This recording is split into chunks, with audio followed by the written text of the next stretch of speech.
Chapter 12 Julian 11. Luo Wenzhou looked fixedly into her eyes.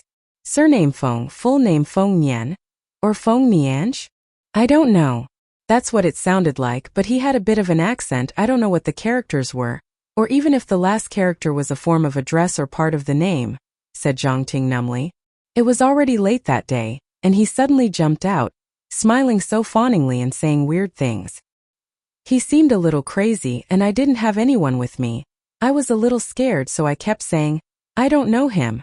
I wanted to go around him. When did this happen? Asked Luo Wenzhou. A while ago, said Zhang. A while ago there was a kind of mentally unstable flasher running around near our company. A lot of people had seen him. Our boss even didn't dare to have us work overtime, but I happened to have something to finish that day, so I stayed a while. By the time I got downstairs there weren't many people around, so I was a little scared to start with. Otherwise I wouldn't have called my brother to come pick me up. ZhouDu remembered the delivery man he'd met at the coffee shop, and suddenly couldn't quite understand something. Thereupon he couldn't resist putting in a word. And then? Did he pester you? Zhang nodded. I saw my brother had come, so I went around him to cross the street to go meet them, but he suddenly started following me for some reason. I was panicking a little, so I ran a few steps and loudly said, Who are you? I don't know you. And they heard. My brother may have thought he was harassing me, so he came over and hit him. He Zhongyi, the man in the photograph, did he fight back? Asked Luo Wenzhou. No, said Zhang, her gaze falling as if she couldn't quite bear to go on. He only covered his head and dodged. I saw then that he actually looked pretty young. I thought I'd been too sensitive and quickly stopped my brother. ZhouDu looked up slightly. You went to meet them? Who else was there? Zhang said. My boyfriend was driving.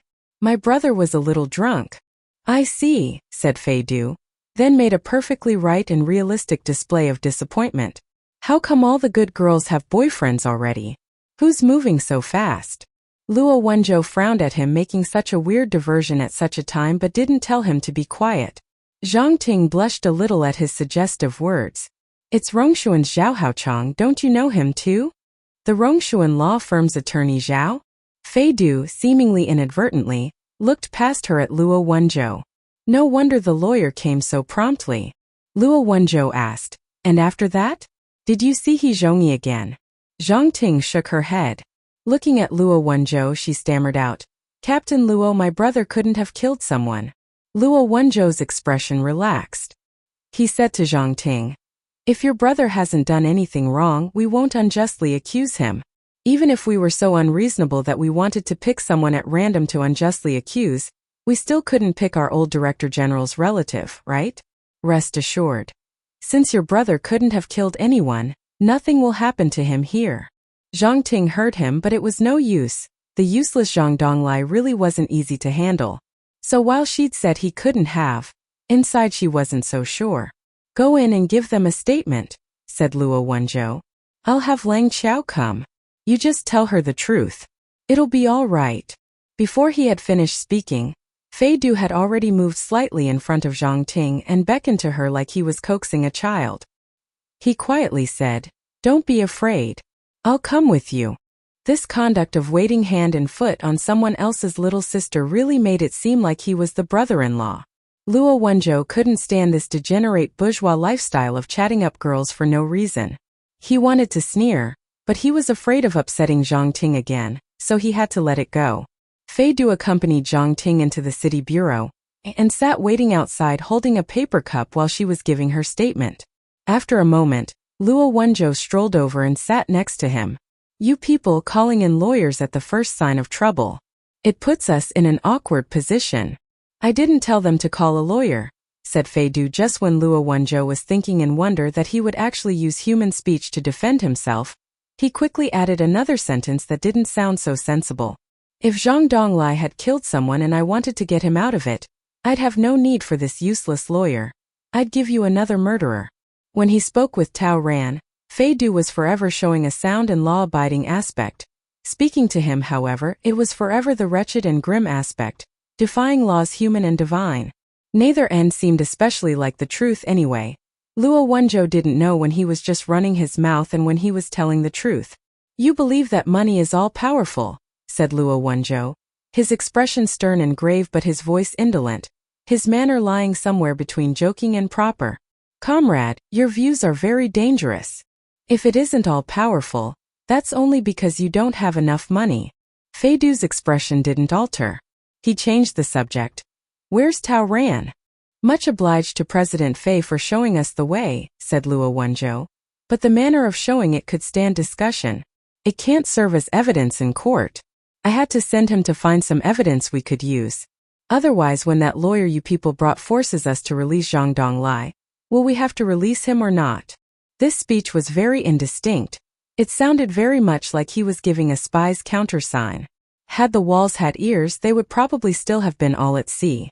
Fei Du, however, knew that he was talking about the cigarette ends, though he had promptly brought the cigarette ends over. In the end, they were still objects of unknown origin. Even if Luo Wenzhou trusted him, the collegiate bench wouldn't. The police had to follow his clue to find other traces.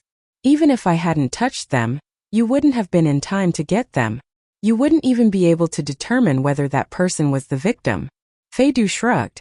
Someone once said to me that everything that happens in this world leaves traces, but whether you can find them depends on each side's luck. Is your luck good this time? Luo Wenzhou suddenly froze. The blow-for-blow probing, bantering, and hinting vanished utterly from his face. For an instant the corners of his mouth were even pulled a little tight. Luo Wenzhou subconsciously got his cigarettes out of his pocket, thought of something and put them back. Instantly there was deep silence between the two of them. Neither looked at the other. They only sat side by side with a distance of about 1 meter between them like complete strangers. The windows and doors were locked. None of the rooms showed signs of forced entry. The most advanced security system of the time was entirely untouched. Luo Wenzhou abruptly opened his mouth to speak, his voice very low and his speech very fast, as if he had already recited these words many times and could smoothly say them without missing a single punctuation mark. She had done her makeup and changed her clothes, even put on music. The scene had a certain feeling of ritual. There was a suicide note arranged on the writing desk next to her. It was analyzed, the handwriting confirmed to belong to the deceased. The person who had written the letter showed clear depressive tendencies, which tallied with her daily use of antidepressant medication. The deceased was an adult, with no illness or injury that may have led her to be unable to act for herself.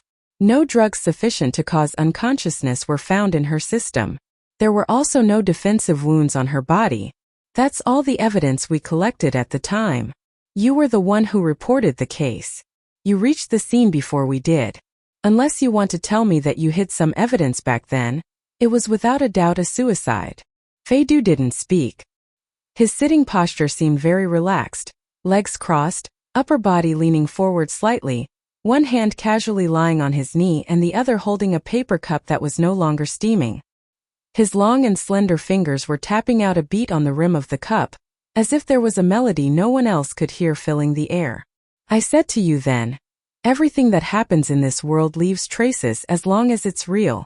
Without traces to support your opinion, however much you believe in it, it's still only a dead end of the imagination. Fei Du, you may have had a certain intuition, but we can't do our job based on intuition. My intuition tells me every day that I can make 5 million. Luo Wenzhou's gaze stopped on Fei Du's fingers.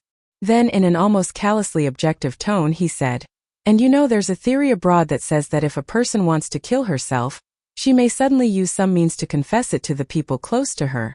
You heard her confession back then. Fei Du's fingers suddenly stiffened. Luo Wenzhou reached out his arm, pulled the paper cup out of his hand and put it aside.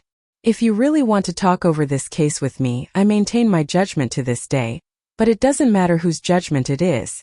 That isn't important anymore. She's been dead for 7 years. When the coffin is closed, you can judge a person's life. The relevant evidence has all disappeared. This isn't going to sound good, but if she's reincarnated, she'll already be attending primary school. The living can cling on without letting go. It's a form of emotional sustenance. But there's no sense in blindly clinging to the wrong course. Maintaining his original posture, Fei Du sat without moving a muscle, as if he had turned into a statue. Just then Zhang Ting and the lawyer came out side by side, and Fei Du's gaze moved slightly, giving off a trace of living energy. I don't accept your conclusion, Officer Luo, said Fei Du. Hearing this, Luo Wenzhou wasn't at all taken aback. He only shrugged. Fei Du adjusted his jacket and stood to meet Zhang Ting and the lawyer. He looked down at Luo Wenzhou. There was no smile on his face. His expression was even somewhat somber. But perhaps there's some merit in your heartfelt advice. Luo Wenzhou was surprised, but after saying this, Fei Du once again put on his graceful mask and left with Zhang Ting. They didn't have any further interaction. Fei Du had just opened the car door for Zhang Ting when he saw a car with police plates stop at the gate of the city bureau. The driver got out first, pointed to the city bureau, and said a few words. Next, a thin, middle-aged woman staggered out of the car. Her mouth was open, her face both frightened and dazed. Her fingers clutched the car door. The printed cotton of her pants trembled faintly around her legs, which were as thin as sesame stalks. The driver closed the car door and, half supporting, half pushing, took the woman towards Yen City's city bureau. Clutching the hand of the person next to her as if it were her last hope, the woman walked a few trembling steps, then slowly crouched down and let out a breathless-sounding sob. Then she stopped for a moment before beginning to wail hysterically. All the people passing in the street stopped. Some even got out their phones. Fei Du's brow creased lightly. He heard the lawyer chattering to Zhang Ting.